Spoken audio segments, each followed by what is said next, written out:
jump rope video, and I guess like 7 minutes in, or like 11 minutes in, I'm random.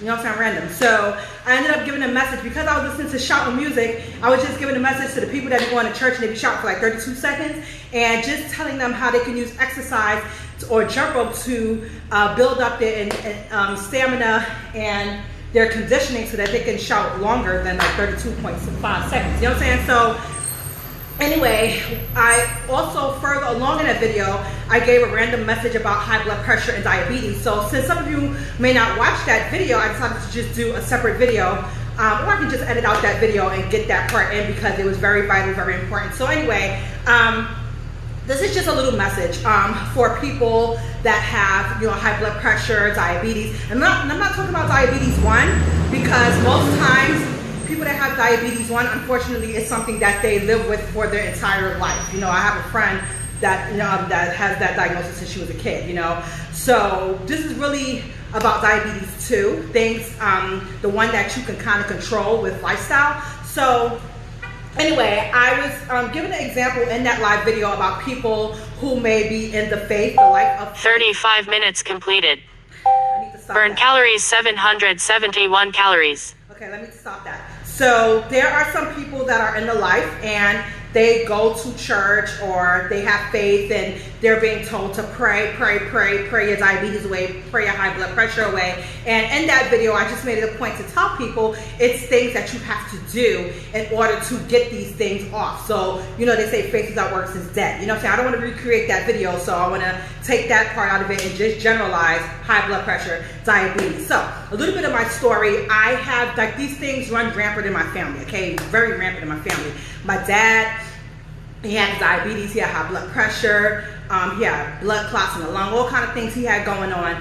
And then his mom and his dad had diabetes and high blood pressure. His sister had diabetes. So this is like a long family history thing. And I know they say that, you know, your family history doesn't have to be your destiny. I'm not sure how that goes and if that goes. However, I told myself that I would never want to do the whole insulin thing, because if I do the whole insulin thing, I just rather not live, because I don't like taking shots. Like when I go to the doctor, I'm still like the type of person that be like this. I don't want to see it. I don't like seeing my kids get shots. You know what I'm saying? So anyway, back in 2017, I think I was diagnosed as a pre-diabetic, and I would probably say the reason why is the stress and the fact that I was working 2 full-time jobs. I was working 2 full-time jobs because I was concerned about my finances, you know. So I was working Monday through Friday 9 to 5, and then I was doing like Saturday through Tuesday 12 a.m. to 8 a.m. And then like 2 of those days it was kind of like overlapping. So I was not sleeping, I was not exercising, I was not eating right.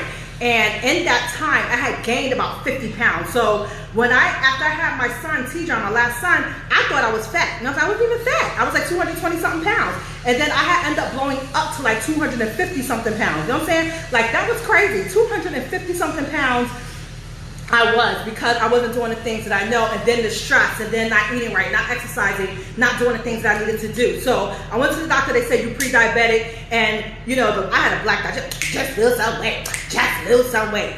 Like, ew, don't talk to me like that. So anyway, that was that. And then I think like last year, I started with the whole, I was pre-diabetic, and then I think it was a high blood pressure I had 2 years ago. So it was a high blood pressure and a pre-diabetes, whatever the case was. So anyway, in 2018, I decided that I was going to quit the second job. You know what I'm saying? I'm like, I'd rather have my life than to be sitting here stressing about finance. And the crazy thing about it is that I already had other things that I was doing to make money, but sometimes, you know, that bad mentality is when you have to rely on a check. When you have to rely on a check every 2 weeks to make money, when all you can do is use your own skills and talents to actually create your own business, a side hustle, a gig, whatever you want to call it, but something that's making you money. And guess what? When you're doing something like that, you can get paid every day. You get paid however often you want to get paid. And so I decided to quit that job, and I decided to pay more attention to the skills and talents that I do have that can make me money. So as most of you know, I'm in the health and wellness space. So within that health and wellness space, there are several things that I do within that space that I use to help other people. It's not really about making money. It's about what I'm doing to help other people with their situations, with their lives. You know what I'm saying? So that's basically what I put a lot of my focus on. So anyway, last year or whatever, I was going back and forth to the doctor. They put me on medication because the doctor before had put me on medication. I was like the health and medication. I was not taking the medication. So then I started seeing another doctor, and they was like, "Here, you got to take the medication." So I'm like, "Okay, I'm just gonna take the medication." And then I started experimenting with some different products and things like that. And I was like, "How you doing?" So then I said to myself, "You know what? Did it stop raining?" So then I said to myself, the doctor was like, "Hey, we're gonna put you on more medication." I'm like, nah, chill. I'm gonna do my own thing. So the doctor was like, "I'm gonna put you on more medication." I'm like, nah, chill. I'm gonna do my thing. I'm gonna take this, I'm gonna take that, and I'm gonna get off. So they was like, "All right, we'll give you the chance, do what you gotta do, then come back." So then I ended up going back. Pressure was still high. So I'm like, damn. So they're like, "Oh, we got to give you this medication." So this one pill is 3 pills. So, and in fact, they had me taking like literally 4 pills for high blood pressure. I'm like, yo, I ain't feeling that. So, you know, I go to the Chinese doctors because that's my neighborhood. So I'm like, I ain't going all the way across yonder to 40 minutes completed. Burn calories 882 calories. I was like, I'm not going all yonder to go, you see the doctor. So these doctors, they believe in, I mean, yeah, they do believe in medication, but also too, they believe in doing other things naturally to heal yourself. So he's like, "Look, stop stressing," because he seen me, I had my 2 kids with me, I had my 2 youngest kids with me. So he was like, "Look, stop stressing." He said, "Start exercising, and start eating right or whatever, eliminate salt, whatever, and do what you got to do." So I've also too found some products that I have been taking that's been helping me with lowering the numbers in addition to my own efforts. So I've made an effort to eat better. I've made an effort to exercise. Y'all see me out here jumping all the time. And this is why I record live, you know, because not just to motivate myself, but first of all, because the little 10 sets of 100 jumps I do, that's boring. You know what I'm saying? So I record myself to keep myself accountable. And even though I know people are not watching, I already know that, like, I won't give up. Like if I know I'm going to do a set of 1,000, a set of 10 sets of 100, I know that because I think, it's a mental thing, because I think people are watching, I'm just going to not quit. Because if people are not watching, who knows what I'm doing, right? So this is totally different from the online classes, because I've always had people tell me, "Stop doing those, stop recording your live videos, stop recording your live videos, stop recording your..." But in essence, this is not my entire workout. This is basically a little snippet of my workout. I do other things besides the 10 sets of 100 jumps. That's just what I like to show the world. But on my own personal workouts, I never record my own personal workouts. When I go to the gym, do y'all see me record videos? No. Different things like that. So anyway, my whole point is you have to do the work. You can't just say, "Oh, this runs in my family," or "Oh, I could just pray and this is going to go away." No, you have to make an effort. And those efforts have to be whatever works for you. So if you need to move a little bit more, or if you need to drink a little bit more water, or if you have to change the way you eat, you have to do what works for you. I'm not going to tell you to do what to do. I'm just going to tell you that you have to do something. You have to change something. Something that you're doing right now is not working. So you have to find something else to do. So, and just because you make these changes, man, it's not going to happen overnight. It's going to take time. You have to be consistent. You can't just do or make these changes for like 1 month and then be like, "Oh, everything's going to be better now." No, you got to take time. You know what I'm saying? So the things that I do, I implemented the these vitamins and my green drink that I started using, and I started seeing a difference. Along with my Drink to Shrink, I started to see a difference. Plus, in addition to using my supplements and my cleanses and things like that, I do the work. So you see me out here jumping. I'm making changes with my diet. So I'm incorporating more vegetables. I'm drinking more water. To be truthful and honest, I don't take my high blood pressure pills. Not all the time. Sometimes I take them, sometimes I don't. I forget.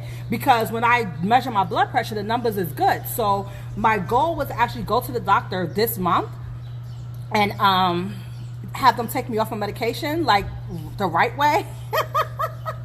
But with all of this stuff going on, I'm not going to nobody's doctor office because I don't need to contract nothing. So when all of this is over, I will go to the doctor and I will have them officially take me off of my medication. Even though I probably have like 2 or 3 weeks left and I probably need a refill, I ain't going for it. I'm just going to have to rock out, keep doing the things that I'm doing naturally.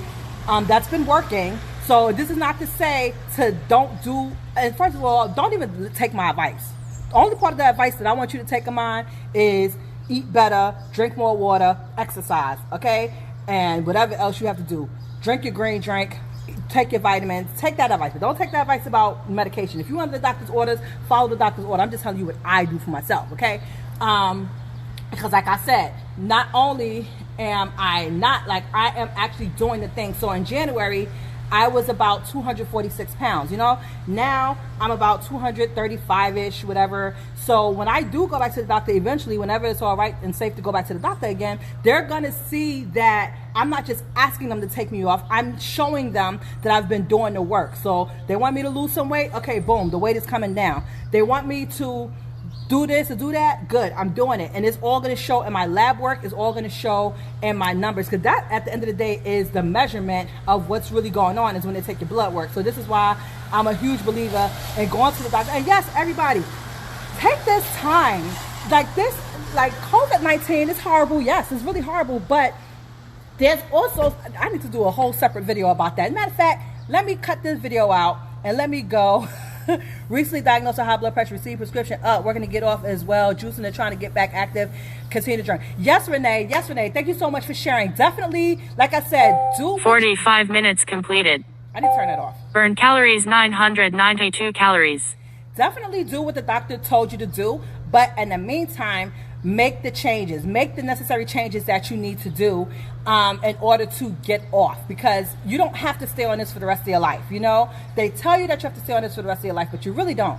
But you have to make sure that you do the things that you need to do. So yes, get more active, you know, take it baby steps. So if the best thing that you can do now is take a 10-minute walk, make sure when you're walking, you're not just strolling. You're not just strolling. If you're actually going for exercise, make sure you walk.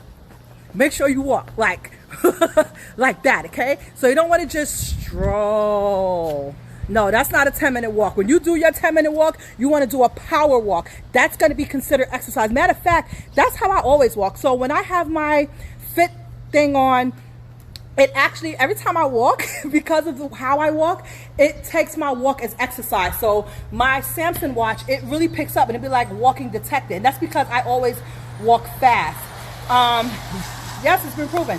So if that's what you're gonna do. And now as far as your food, I'm not gonna tell you what to do, but I know for this month of March, I'm doing no meat March, and it has been great for me. And I think that in light of this no meat March, that I'm going to continue living the majority of my life in that lifestyle, because it's good for me and I feel better.